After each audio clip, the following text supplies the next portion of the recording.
Okay, our last section in Chapter 2 is 2.54, where we're looking at buying, renting, or leasing and seeing when is it the best option to choose one of these.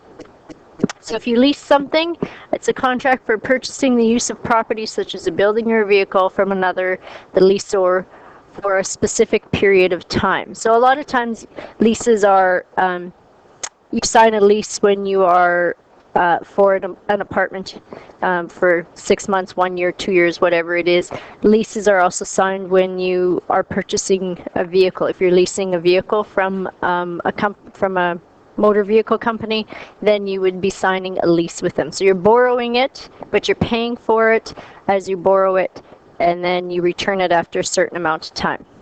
So equity is the difference between the value of an item and the amount still owing on it. It can be thought of as the portion owed. For example, if a $25,000 down payment is made on a $230,000 home, $205 is still owing, and $25,000 is the equity or portion owned. So whatever you have paid off is considered to be your equity. An asset, and we've, I think, talked about assets before. An asset is just an item or a portion of an item that is owned. Like property assets includes things like real estate, investment portfolios, vehicles, arts, and gems. Appreciation is when something increases in value over an amount of time. So take, for example, a lot of investments. That's what you want them to appreciate. So whether you buy gold or whatever stocks, if they appreciate, then they've increased in their value. So you maybe bought it at, say, gold at $150 an ounce, and 3 years down the road it's worth $162. So that means it's appreciated. So depreciation is just the opposite. Depreciation means that it has gone down in value, which happens with different kinds of stocks and things. They'll go up and down and fluctuate. That's why you never want to look at a short-term one. You always want to look at it over the long term, what the gains have been on it.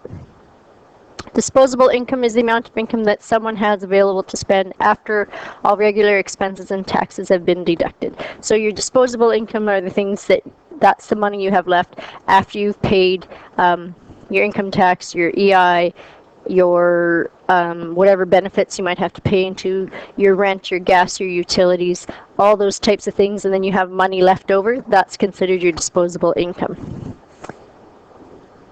So I have the formula here.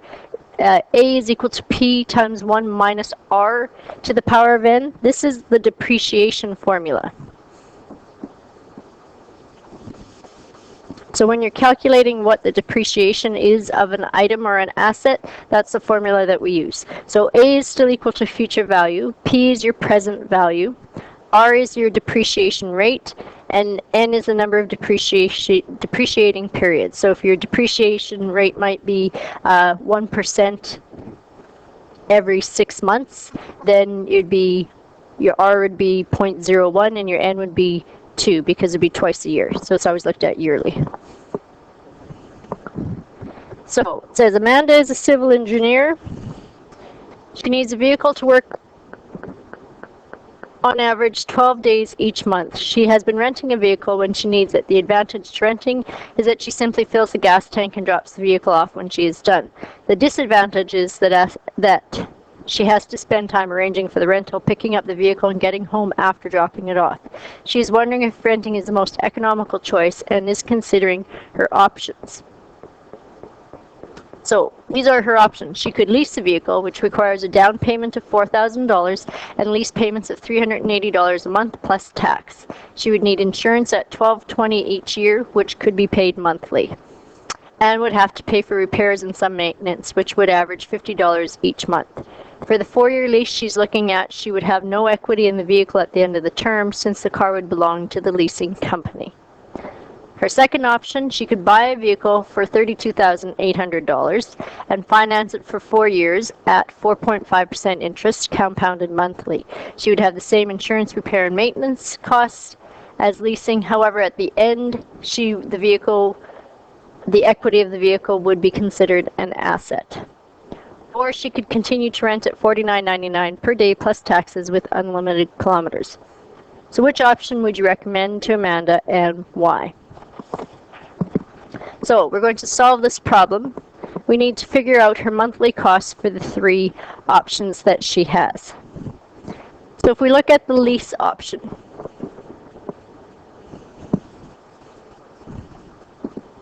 so she has to pay a $4,000 down payment, plus she has to pay $380 a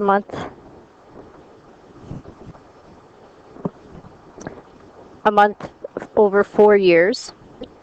So this is her monthly payment.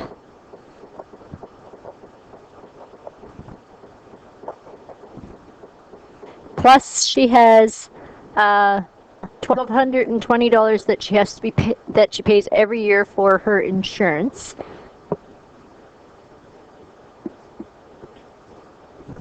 So that's her insurance. And then it says maintenance on the vehicle is about $40 or $50 a month. So plus $50 a month times 12 months for 4 years.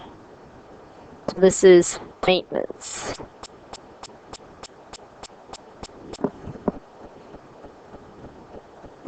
So the total cost of this is $29,520 to lease it for 4 years. Oops, for 4 years. So if you wanted to calculate how much that is per month, take your $29,520, divide it by 12 months times 4 years, is $615 per month.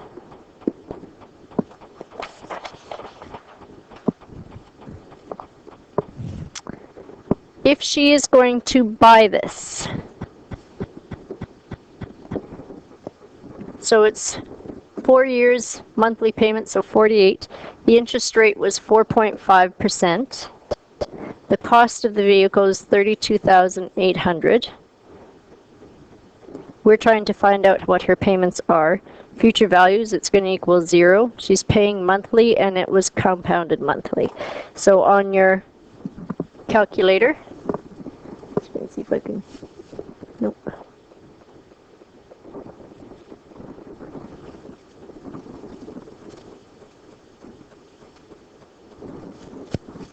Sometimes it lets me move it, sometimes it doesn't. Okay, so we'll just start up here. So we know it's 48 payments, interest rate was 4.5, cost was 32,800, whoops. Payments, we're trying to find, future value we want to be 0, 12 and 12. So let's go back up to payment. $747.95 would be her monthly payment.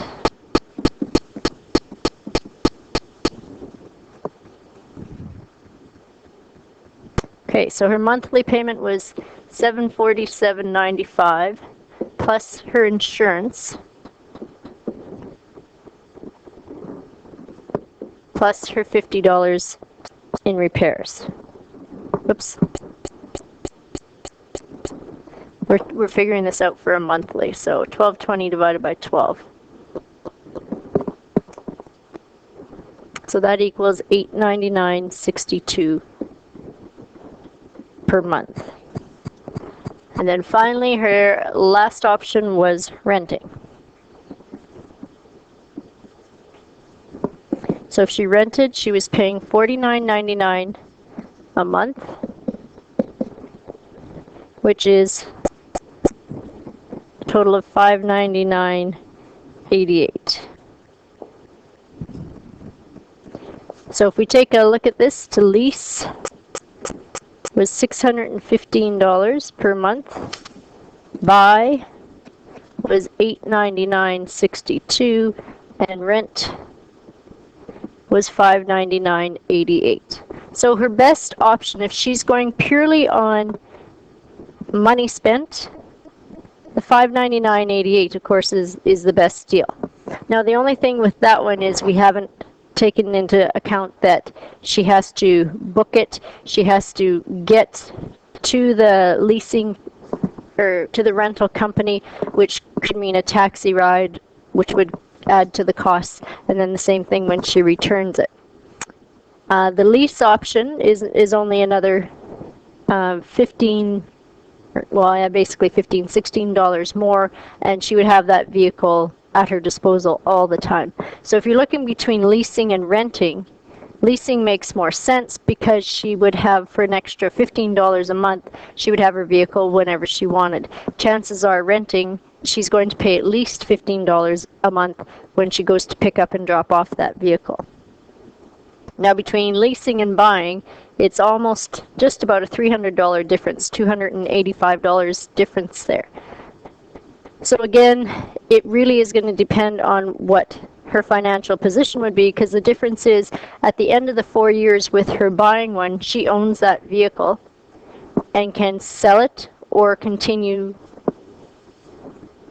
to drive it, and it would be an asset for her, so that if she ever did decide to sell it, she would have at least that as collateral.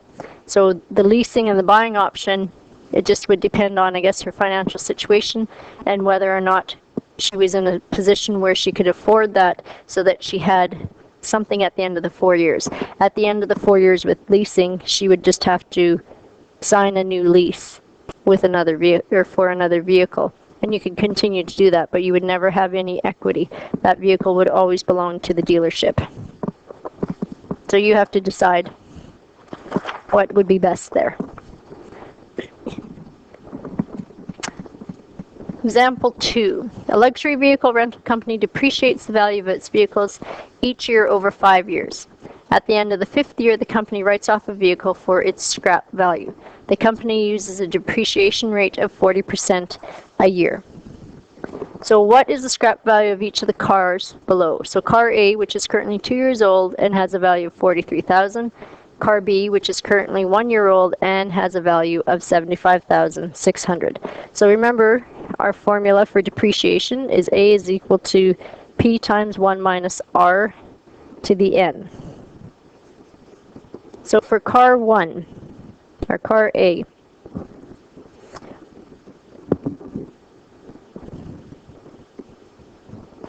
our future value is equal to the present value, which is $43,200, times 1 minus the depreciation rate was 40%.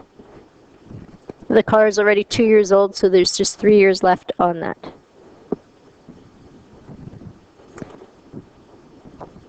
So this car, when it's time to scrap it, would be worth $9,331.20. Car B, future value, so it's starting at $75,600. It's depreciating at that 40% rate. It's currently 1 year old, so there's 4 years left before it's scrapped. So it will be worth $9,797.76. So at 40% depreciation rate, to tell you the truth, I'm not sure what depreciation rates are on vehicles, but to me that seems quite high. B part asks, what is the original price of each car?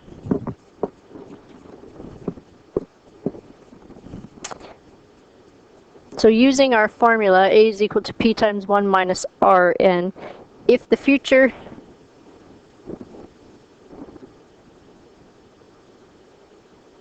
value of that car was $43,200, we're trying to find what the present value is.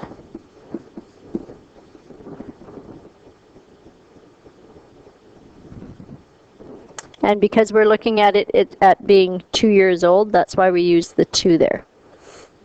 So we're taking the depreciation of it after 2 years. It's equal to $43,200. So what was it equal to when we started? So our principal amount, if you want to think of it that way.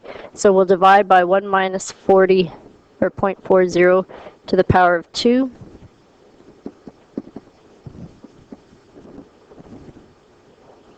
So this is $120,000 is equal to the present value. So originally that vehicle was worth $120,000.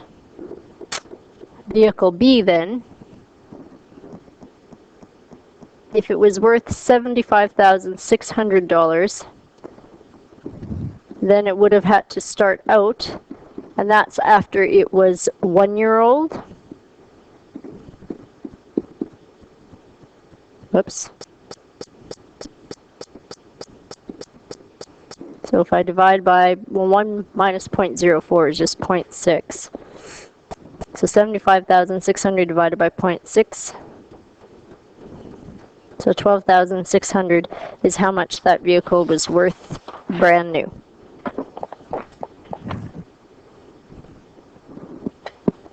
Example 3. The 10-year-old hot water heater in Tom's home stopped working, so he needs a new one. Tom works for minimum wage. After paying his monthly expenses, he has $35 disposable income left. He has an unused credit card that charges 18.7% compounded daily, so he has two options. Tom could lease from the utility company for $17.25 per month. This would include parts and services. Or he could buy a water heater for $712.99 plus the installation fee of $250 using his credit card. He can afford to pay no more than $35 each month. So what costs are associated with buying and leasing? So if he buys this on a credit card, what we need to do here, we'll do the credit card first. So with the credit card here, we have to figure out what are his costs and how long it would take him at $35 a month to pay off those costs. So N is what we're trying to find out. His interest rate was 18.7%.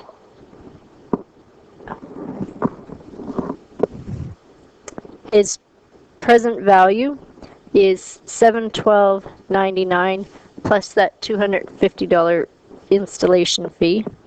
His payments, he is able to make $35 a month payments on there. Future value, well, he's trying to get it down to 0.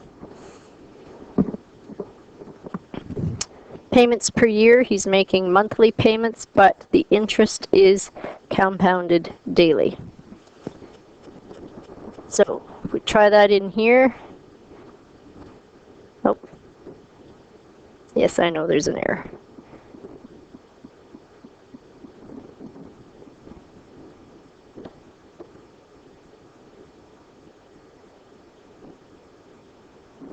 Okay, I guess we'll put our payment in if it wants it.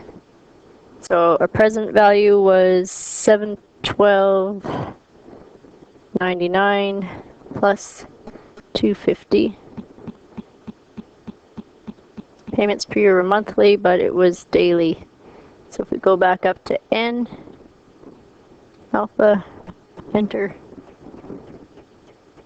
Oh, I didn't change my interest rate. 18.7. So 36.307, so he'd have 37 payments.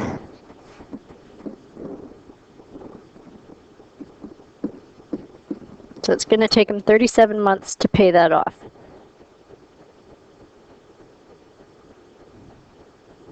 So his total cost then is going to be however many payments he had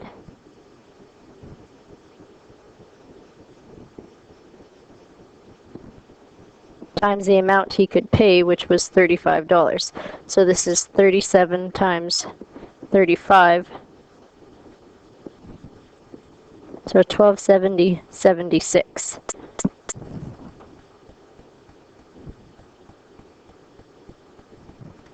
So to lease it, it said that he could lease it from $17.25 a month. So over that same course of time, over those 37 months, it would cost him $638.25. So if he could outright buy it without the credit card option, it would cost him about $970, whereas if he leased it, it'd be $638. Now this option, the lease option, is probably the better for him, because this is B here. The lease would be the better option because it's going to cost him less in the long run, and that also includes his parts and service. So if something happens, then they will come and fix it. And if it's within a warranty period, then he won't have to pay. So the lease option makes more sense.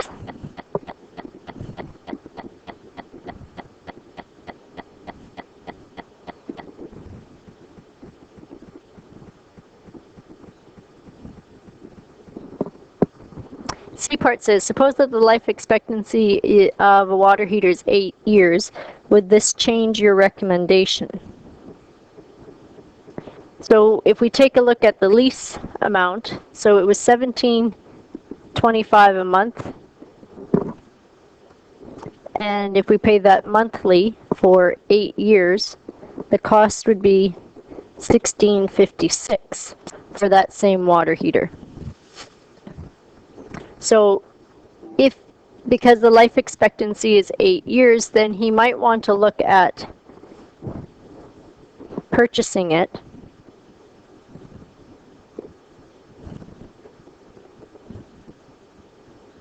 because chances are you're not going to be spending $400 on repairs over the course of 8 years on your water heater. If anything, you might replace an element or something like that, which is only going to be $50 or $60 in the course of 8 years.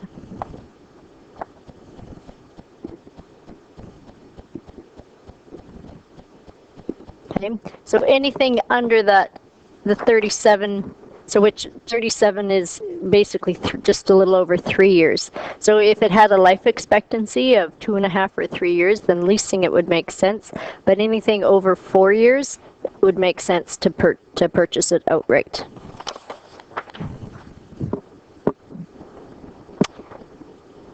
Okay, renting or buying a house. Two couples made different decisions about whether to rent or buy. Helen and Tim bought a house for $249,900. They negotiated a mortgage of 95% of the purchase price, so they will need a 5% down payment. The mortgage is compounded semi-annually at 5.5%, has a 20-year term, and requires monthly payments. Don and Pat are renting a house for $1,600 a month. They plan to renew the lease yearly. After 3 years, both couples decide to move. Helen and Tim have discovered that the value of their house is depreciated by 10% over the 3 years. Now, usually housing prices don't depreciate. They kind of go in ups and downs, but for the most part, your house will appreciate in value, especially if you do any type of renovations or anything to it. It tends to help improve your house cost. But there are times when housing prices go into a slump and the value of the house goes down. So what we need to do then is we need to see what the payment would be, what the monthly mortgage payment would be. First, if the other couple is paying $1,600 a month, so we need to compare the mortgage monthly payment and then the renting monthly payment. So for Helen and Tim, their $249,900 was the cost of their house, but their mortgage is only for 95% of that, so their down payment will be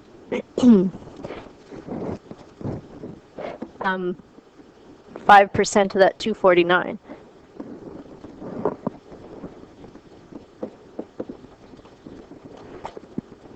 So that is $12,495. So that means that their the amount that they're borrowing for their mortgage is $237,405. So now we can calculate what their monthly payment would be. So they're doing this for 20 years and monthly, so 20 times 12 or 240. The interest rate was 5.5%. Present value, so they borrowed 237,405. Payment is what we're trying to calculate.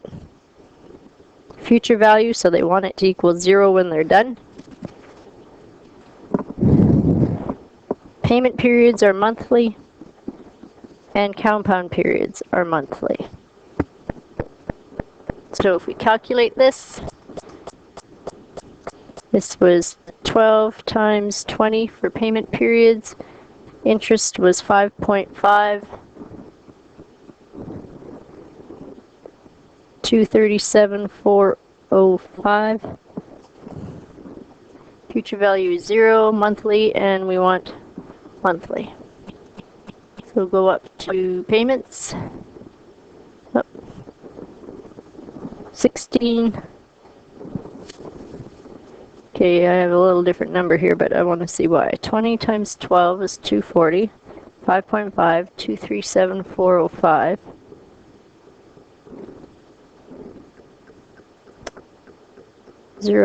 12, sorry, compounds per year. Sorry, this should be 2, because it's compounded semi-annually. Sorry, that should be a 2.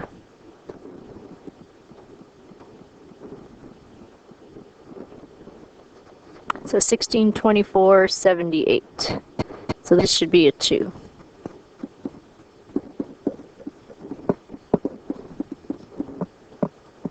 So monthly mortgage payment.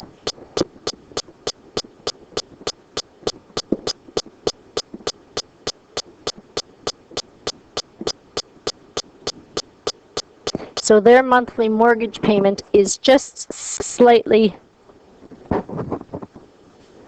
more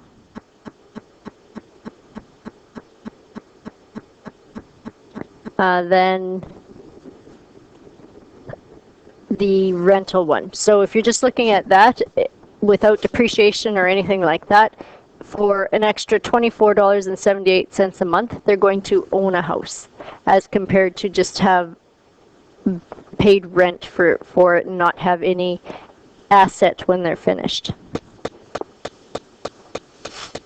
So then it's said that they decide Don and Pat are renting at $1,600 a month. They plan to renew the lease yearly. After 3 years, both couples decide to move. So we have to figure out the rent for the other people. For Don and Pat, they're paying $1,600 a month times monthly, so times 12 for 3 years. So they are paying $57,600 in the course of those years. So that's for rent. Cost of 3 years rent. So in order to figure out if this is a good deal or not, we have to see, find out how much is left on the mortgage after these. So 3 years have gone by, so there's 2 years left. So what do they have left on their mortgage to pay?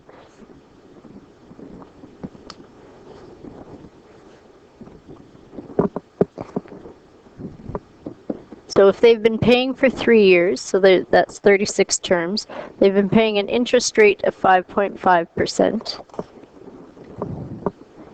They took out that $237 or $237,405. They're making payments of $1,624.78. So we want to know, what is their future value then? What is left on that mortgage after they've paid on it for 3 years?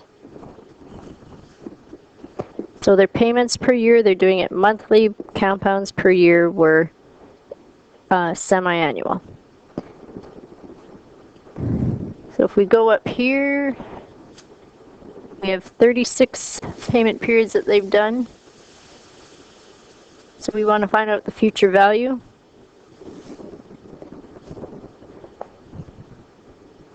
So it was $215,000 $992.56. So that's what's left on the mortgage.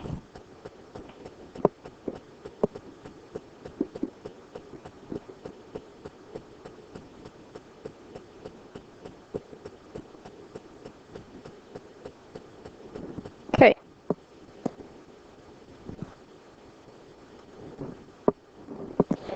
So the new value of the home then, we need to calculate, okay, what is the value of the home then if it is depreciated that 10%?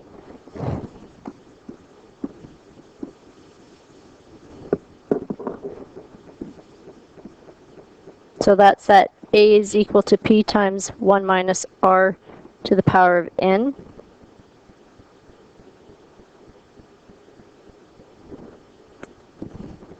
So 249,900 times 1 minus 0.9.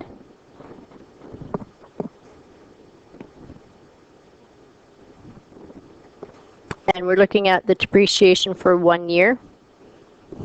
So that equals $224,910. So after 1 year, they have their house is worth $224,910, or that's what their house is going to be worth. So then what we need to do is they have to figure out what do they need to pay back the bank.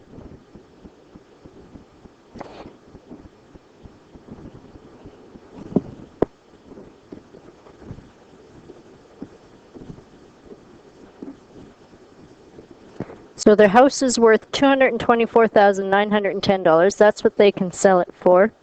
They have already paid the bank $215,000 and $215,992.56 because that's what's left on their mortgage.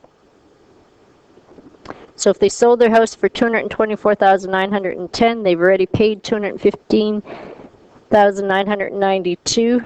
They have $8,917.44 would be their profit on the house sale. So at the end of 3 years, when they go to sell their house is worth $224,910. They have to pay back the bank for the rest of their mortgage, which was $215,992. So they are left with almost $9,000 profit from the sale of their house.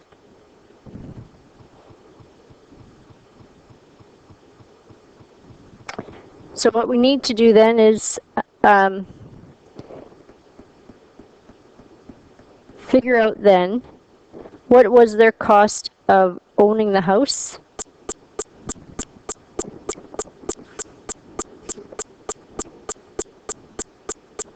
So I'm going to extend my page here. So cost of owning this house.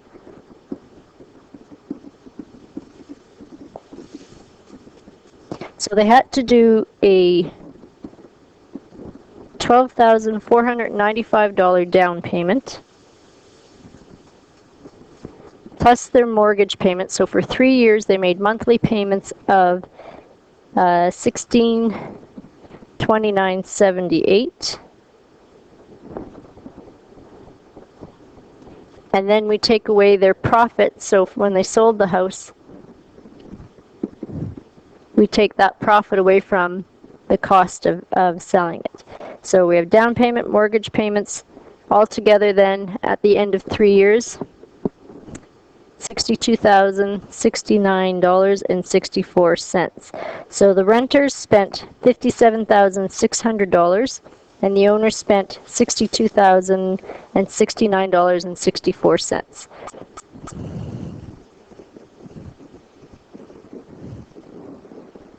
$57,600 in 3 years. Owners